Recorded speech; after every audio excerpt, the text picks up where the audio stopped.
Lecture सेमनी आज करेंगे हम क्लास 11 एंटरप्रेन्योरशिप एंड टॉपिक है हमारा causes of failure of business plan. यानी हम जो बिज़नेस प्लान बनाते हैं वो फेल क्यों हो जाते हैं, क्या कारण है, ये हम पढ़ने वाले हैं इस वीडियो में। एंड गाइस ये नोट्स चाहिए, डिस्क्रिप्शन में लिंक मिल जाएगा, वहाँ से आप नोट्स डाउनलोड कर सकते हैं। तो देखो पहला रीज़न देखते हैं यहाँ पे बिज़नेस प्लान क्यों फेल होते हैं। If entrepreneur fails to develop good business plan, जो एंटरप्रेन्योर है जिसका बिज़नेस है वो क्या करता है, बढ़िया प्लान ही नहीं बनाता है, घटिया सा बिज़नेस प्लान बनाता है, तो बिज़नेस प्लान तो फेल होना तय है। जब बिज़नेस प्लान अच्छा ही नहीं है तो वर्क करेगा कैसे, है ना। The plan may be good and well defined but entrepreneur fails to execute it properly. Suppose plan जो है बहुत अच्छा बनाया एंटरप्रेन्योर ने, वेल डिफाइंड है, यानी सारी चीज़ें उसमें इंक्लूड हैं जो कि होनी चाहिए, लेकिन एंटरप्रेन्योर ने क्या किया, उसको एग्जीक्यूट ही अच्छे से नहीं किया। यानी जब इम्प्लीमेंट किया, उसको अप्लाई किया ऑर्गेनाइजेशन में, तो अच्छे से नहीं किया। वो चाहे लापरवाह हो गया, चाहे कोई भी रीज़न हो सकता है, लेकिन उस पर काम उसने अच्छे से नहीं करा। पेपर पे तो अच्छे से बनाया, लेकिन एक्चुअल में रियली में जब वर्क स्टार्ट किया तो वो अच्छे से नहीं किया, तो भी बिज़नेस प्लान फेल होनी ही है। अब जैसे कि एग्ज़ाम में पढ़ाई पूरी कर लो लेकिन आंसर लिख के ना हो एग्ज़ाम में, तो फेल हो जाओगे ना, चाहे आपको सब कुछ आता हो। ऐसे ही the strategy, people and work process are not linked properly.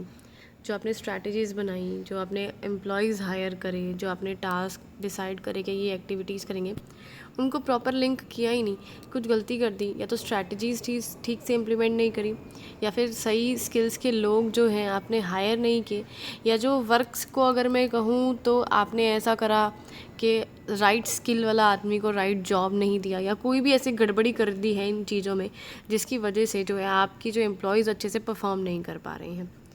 Incomplete understanding of the plan by the people in the organization, यानी आपकी जो ऑर्गेनाइजेशन है उसमें पीपल से इधर मतलब है जो एम्प्लॉयज़ काम करते हैं, वो प्लान को अच्छे से समझ नहीं पाए।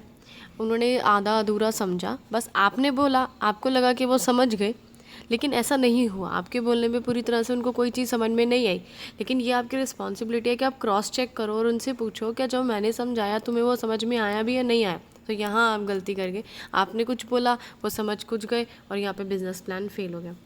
इनकम्पिटेंट और इनएक्सपीरियंस्ड मैनेजमेंट, आपके मैनेजमेंट के पास एक्सपीरियंस नहीं था, वो इनकम्पिटेंट था, प्रॉपर नॉलेज नहीं थी, लगा लो स्किल्स नहीं थी, क्वालिफिकेशन स्किल्स नहीं थी, चाहे एक्सपीरियंस नहीं था, जिसकी वजह से वो प्लान को ठीक से इम्प्लीमेंट नहीं कर पाए आपके जो मैनेजर्स हैं। If plan is not communicated properly to the people who will implement it, जो लोग ठीक है प्लान को इम्प्लीमेंट करने वाले हैं उन्हीं को आपने ठीक से नहीं समझाया कि प्लान इम्प्लीमेंट कैसे करना है, यहाँ पे आप गलती कर गए। ठीक है, if you don't motivate your employees to achieve your plan, आपने क्या किया, अपने एम्प्लॉयज़ को मोटिवेट ही नहीं करते कभी कि भाई हमें ये प्लान अचीव करना है, बस उन्हें टास्क बता देते हो, बात ख़त्म, वो करे, ना कोई ध्यान देते हो, ना कोई इंसेंटिव्स देते हो, ना रिवॉर्ड देते हो, और ना स्ट्रिक्टनेस सिखाते हो, तो भाई कैसे ही काम करेंगे, एम्प्लॉयज़ लेज़ी हो जाएंगे।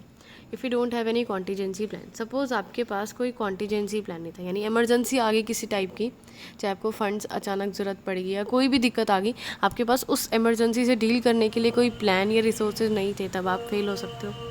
प्लान में also fail due to the incorrect and inadequate market research. Suppose आपने मार्केट रिसर्च करी, अपने कॉम्पिटिटर्स वगैरह के बारे में, आसपास के प्राइस के बारे में, सब चीज़ों के बारे में पता किया, लेकिन वो इन्फॉर्मेशन इनकरेक्ट थी, आपने सही से जो है चेकिंग नहीं करी, इन्वायरमेंट को सही से एनालाइज नहीं किया, या इनएडिक्वेट थी, यानी जितनी इन्फॉर्मेशन की ज़रूरत आपको थी एक बिज़नेस चलाने के लिए उतनी इन्फॉर्मेशन आपने कलेक्ट नहीं करी, तो इस केस में भी आपका बिज़नेस प्लान फेल हो सकता है। इससे वीडियो ख़त्म।